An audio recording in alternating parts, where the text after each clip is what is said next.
ಎಲ್ರಿಗೂ ನಮಸ್ಕಾರ. ಕುಂಬಾರ ಮಾಡಿದ ದೀಪ, ಗಾಣಿಗ ತೆಗೆದ ಎಣ್ಣೆ ಹಾಗೂ ರೈತ ಬೆಳೆದ ಹತ್ತಿಯನ್ನು ಹಾಕಿ ದೀಪವನ್ನು ಹಚ್ಚಿ ಜಗತ್ತಿಗೆ ಬೆಳಕನ್ನು ನೀಡ್ತಕ್ಕಂತಹ ಒಂದು ವ್ಯವಸ್ಥೆಯಲ್ಲಿರ್ತಕ್ಕಂತಹ ಒಂದು ಮನುಕುಲ ಏನಿದೆ, ಆ ಮನುಕುಲದ ಒಂದು ಒಗ್ಗಟ್ಟನ್ನು ನಾವು ಮಾನವತಾವಾದಿ ಹಿನ್ನೆಲೆಯಲ್ಲಿ ನೋಡಬೇಕಾಗಿದೆ. ಆದರೆ ಇತ್ತೀಚಿನ ಒಂದು ದಿನಗಳಲ್ಲಿ ವಿಪರ್ಯಾಸ ಅಂತಂದರೆ ಜಾತಿಗಳ ನಡುವೆ ವೈಷಮ್ಯವನ್ನು ತರ್ತಕ್ಕಂತಹ ವ್ಯವಸ್ಥೆ ಈ ನಮ್ಮ ರಾಜಕೀಯ ಒಂದು ಇದರಲ್ಲಿ ನಡೀತಾ ಇದೆ. ಇದಕ್ಕೆ ಯಾರದೋ ಒಂದು ಹಿತಾಸಕ್ತಿಗೆ ಇಡೀ ಮನುಕುಲ ಶೋಷಣೆಗೆ ಒಳಗಾಗ್ತಾ ಇದೆ ಅಂತ ನನ್ನ ಭಾವನೆಯಾಗಿದೆ. ಇದಕ್ಕೆ ಒಂದು ಉದಾಹರಣೆ ಏನೋದಾದರೆ, ಈಗ ನಡೀತಾ ಇರ್ತಕ್ಕಂತಹ ಒಂದು ಶೈಕ್ಷಣಿಕ ಮತ್ತು ಆರ್ಥಿಕ ಸಮೀಕ್ಷೆ, ಸಾಮಾಜಿಕ ಸಮೀಕ್ಷೆ ರಾಜ್ಯದಲ್ಲಿ ನಡೀತಾ ಇರ್ತಕ್ಕಂಥದ್ದು ಏನಿದೆ, ಇದೊಂದು ಉದಾಹರಣೆ. ನಿನ್ನೆ ನನ್ನ ಮನೆಯಲ್ಲಿ ಗಣತಿದಾರರು ಬಂದು ಈ ಸಮೀಕ್ಷೆಯನ್ನು ಮಾಡೋದಕ್ಕೆ ಬಂದಂಥ ಸಂದರ್ಭ, ಬೆಳಗ್ಗೆ 8 ಗಂಟೆ ಸುಮಾರಿನಲ್ಲಿ ಬಂದಂಥ ಸಂದರ್ಭದಲ್ಲಿ ನಾನೇ ಹಾಜರಿದ್ದು ಅವರಿಗೆ ಕೆಲವೊಂದು ಮಾಹಿತಿಗಳನ್ನು ಕೊಡೋದಕ್ಕೆ ಮುಂಚಿತವಾಗಿ ಅವರನ್ನು ಕೂರಿಸಿ ಅವರಿಗೆ ನನ್ನ ಪರಿಚಯವನ್ನು ಮಾಡಿಕೊಂಡೆ. ನಾನು ಕೂಡ ಒಬ್ಬ ಪ್ರಾಥಮಿಕ ಶಾಲಾ ನಿವೃತ್ತ ಮುಖ್ಯ ಶಿಕ್ಷಕನಾಗಿದ್ದು ಈ ಸಮೀಕ್ಷೆಯಲ್ಲಿ ನೋಡಲ್ ಅಧಿಕಾರಿಯಾಗಿ ಮತ್ತು ಸಂಪನ್ಮೂಲ ವ್ಯಕ್ತಿಯಾಗಿ ಮಾಸ್ಟರ್ ಟ್ರೈನರಾಗಿ ಕೆಲಸ ಮಾಡಿದ್ದೀನಿ ಅಂತಕ್ಕಂಥ ಮಾತನ್ನು ಕೂಡ ಅವ್ರಿಗೆ ಹೇಳ್ತಾ, ನಂತರ ನಿಮ್ಗೆ ಏನು ಮಾಹಿತಿ ಬೇಕು ಕೇಳಿ ಅಂತ ಹೇಳಿ ಕೊಡ್ತಾ ಹೋದೆ ನನ್ನಲ್ಲಿರ್ತಕ್ಕಂಥ ದಾಖಲೆಗಳನ್ನು. ಅವರು ಎಲ್ಲ ಮಾಹಿತಿಗಳನ್ನ ತಗೊಂಡು ಈ ಜಾತಿ ಸಂಬಂಧಪಟ್ಟಂತಹ ಸಂದರ್ಭದಲ್ಲಿ ಕೇಳಿದಾಗ ಅವರು ನಾನು ಒಕ್ಕಲಿಗ ಅಂತ ಹೇಳಿದೆ, ಮತ್ತು 1541 ಅಂತಕ್ಕಂಥದ್ದನ್ನು ಕೂಡ ಅವ್ರಿಗೆ ಹೇಳಿದೆ. ನೆಕ್ಸ್ಟು ಮುಂದುವರೆದು ನಾನು ಅದನ್ನು ಹೇಳ್ತಿದ್ದಾಗೇನೆ ಅವರು ನೀವು ಗೌಡ್ರ ಅಂತ ಅಂದರು. ಸಹಜವಾಗಿ ನಾನು ಹೌದು ಅಂತ ಹೇಳಿದೆ. ಮತ್ತು ಅವರು ಅದನ್ನು ಎಂಟ್ರಿ ಮಾಡ್ಕೊಳ್ಳೋದಕ್ಕೆ ಮುಂದೆ ಆದಂಥ ಸಂದರ್ಭದಲ್ಲಿ ಇಲ್ಲ ಅದನ್ನು ನೀವು ಎಂಟ್ರಿ ಮಾಡೋ ಅವಶ್ಯಕತೆ ಇಲ್ಲ, ಒಕ್ಕಲಿಗ ಅಂತಕ್ಕಂಥದ್ದು ಉಪಜಾತಿನೂ ಆಗುತ್ತೆ, ನೀವು 1541 ಅಲ್ಲೂ ಕೂಡ ದಾಖಲೆ ಮಾಡಿ ಅಂತ ಹೇಳಿದಾಗ ಅವರು ಇಲ್ಲ ಅದಕ್ಕೆ ಬೇರೆ ಇದೆ ಕೋಡ್ 0414 ಅಂತಕ್ಕಂಥ ಕೋಡ್ ಇದೆ, ಅದನ್ನು ನಾನು ಹಾಕ್ತಾ ಇದ್ದೀನಿ ಅಂತ ಮಾತನ್ನು ಹೇಳಿದ್ರು. ಆ ಸಂದರ್ಭದಲ್ಲಿ ಅವ್ರಿಗೆ ನನಗೆ ಸುಮಾರು ಒಂದು 5 ನಿಮಿಷಗಳ ಕಾಲ ವಾದ ವಿವಾದ ನಡೀತು. ಕೊನೆಗೂ ಅವರು ನನ್ನ ಮಾತನ್ನು ಒಪ್ಪಲಿಲ್ಲ.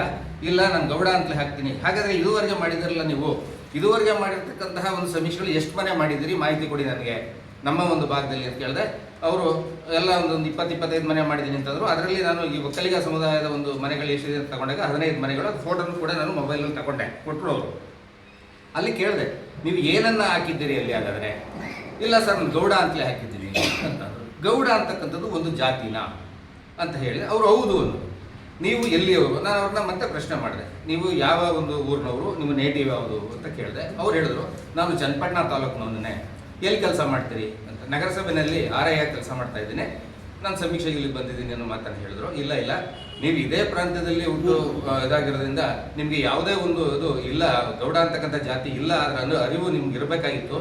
ಮತ್ತು ಈಗಾಗಲೇ ಮಾಧ್ಯಮಗಳಲ್ಲಿ ಮತ್ತು ಇದರಲ್ಲಿ ಪೇಪರ್ಗಳಲ್ಲಿ ಮತ್ತಿತರ ಒಂದು ಇದರಲ್ಲಿ ನೋಡ್ತಾ ಇದ್ದೀರಿ, ಒಬ್ಬರಿಂದ ಒಬ್ಬರಿಗೆ ಎಲ್ಲ ಸಮಾಜದ ನಾಯಕರುಗಳು ಕೂಡ ಜಾತಿಯನ್ನು, ಮೂಲ ಜಾತಿಯನ್ನು ಬರೆಸಿ ಇನ್ನು ಬೇರೆ ಉಪಜಾತಿಗಳನ್ನ ಬರೆಸಬೇಡಿ ಅಂತ ಹೇಳಿದ್ದಾರೆ.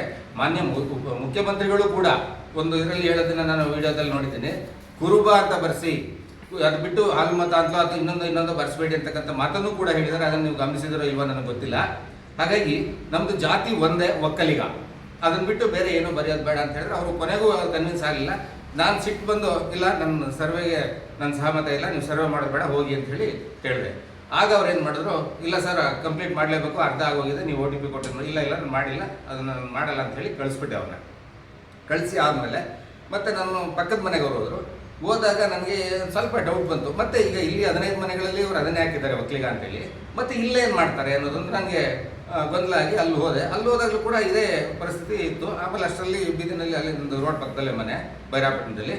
ಆ ರೋಡ್ನ ರಸ್ತೆ ಪಕ್ಕದಲ್ಲಿ ಹೋಗ್ತಿದ್ದಂತಹ ನಮ್ಮ ಒಂದು ಕುಲಬಾಂಧವರನ್ನ ನೋಡಿ ಈ ಥರ ಸರ್ವೆಗೆ ಬಂದಂಥ ಸಂದರ್ಭದಲ್ಲಿ ಈ ಥರ ಇದಾಗ್ತಾ ಇದೆ. ಇದರಿಂದ ನಮ್ಮ ಒಂದು ಒಕ್ಕಲಿಗ ಸಂಖ್ಯೆ ಕ್ಷೀಣಿಸ್ತಕ್ಕಂಥ ಸಮಯ ಬರ್ತಾ ಇದೆ. ಯಾಕೆಂತಂದರೆ ಈಗ ಆ ಒಬ್ಬ ಗಣತಿದಾರನಿಗೆ ನಮ್ಮ ಊರಿನಲ್ಲಿ ಸುಮಾರು ಒಂದು 7-8 ಜನ ಗಣತಿದಾರರಿದ್ದಾರೆ. ಒಂದು 700-800 ಮನೆಗಳಿಗೆ 7-8 ಜನ ಗಣತಿದಾರನ ಹಾಕಿರ್ತಾರೆ. ಆ ಒಬ್ಬ ಗಣತಿದಾರ ಮಾಡ್ತಕ್ಕಂಥ ಒಂದು ತಪ್ಪಿನಿಂದ ನಮ್ಮಲ್ಲಿ ಈಗ ಅವನಿಗೆ ಒಂದು ಮನೆಗೆ 4 ಜನ ಒಕ್ಕಲಿಗ ಸದಸ್ಯರು ಅಂತಂದರೆ ಅವನು 100 ಮನೆ ಮಾಡಿದ್ರೆ 400 ಜನ ಒಕ್ಕಲಿಗರ ಸಂಖ್ಯೆ ಕ್ಷೀಣತೆ. ಅವನು ಗೌಡ ಅಂತ ಹಾಕ್ಬಿಟ್ರೆ ಇಲ್ಲಿ ಒಕ್ಕಲಿಗ ಲಿಸ್ಟ್ ಬರಲ್ಲ ಅದು. ಮತ್ತು ಇದೇ ರೀತಿ ಇಡೀ ರಾಜ್ಯದಲ್ಲಿ ಅದನ್ನು ಸರಾಸರಿ ತಗೊಂಡಾಗ ಎಷ್ಟು ಇದಾಗ್ಬೋದು? ಈಗಾಗಲೇ 1 ಕೋಟಿ ಚಿಲ್ಲರೆ ಇರ್ತಕ್ಕಂಥ ಒಕ್ಕಲಿಗ ಸಮುದಾಯ ಕರ್ನಾಟಕದಲ್ಲಿ. ಲಿಂಗಾಯತರನ್ನ ಬಿಟ್ಟರೆ ಹೆಚ್ಚಿನ ಸಂಖ್ಯೆಯಲ್ಲಿರ್ತಕ್ಕಂಥದ್ದು ಒಕ್ಕಲಿಗ ಸಮುದಾಯ ಅಂತಕ್ಕಂಥದ್ದು ನಮಗೆ ಇರ್ತಕ್ಕಂಥ ಮಾಹಿತಿ. ಆದರೆ ಕೇವಲ 60 ಲಕ್ಷಕ್ಕೆ ಅದನ್ನು ಸೀಮಿತಗೊಳಿಸಿರ್ತಕ್ಕಂಥದ್ದು ಕಳೆದ ಒಂದು ಇದರಲ್ಲಿ ನಾವು ನೋಡ್ತಾ ಬಂದಿದ್ದೀವಿ. ಹಾಗಾಗಿ ಇದನ್ನು ಆಗೋದು ಬೇಡ ಅಂತ ಹೇಳಿ ನಾನು ಅದನ್ನು ಕಡಿಮೆ ಬೇಡ ಅದು, ಇದನ್ನ ಸರಿಯಾಗಿ ಬರ್ಸಿ ಅಂತೇಳಿ ಎಲ್ಲರೂ ಕರೆದು ಹೇಳ್ತಿದ್ದೆ. ಆ ಸಂದರ್ಭದಲ್ಲಿ ನೆನ್ನೆ ಒಂದು ವಿಡಿಯೋದಲ್ಲಿ ಏನು ನಡೆಯಿತು ಆ ಗಲಾಟೆಗೆ ಅವರು ನನ್ನ ಮಾತಿಗೆ ಕನ್ವಿನ್ಸ್ ಆಗಲೇ ಇಲ್ಲ. ಮತ್ತೆ ಬೇರೆಯವರು ಹೇಳಿದ್ರು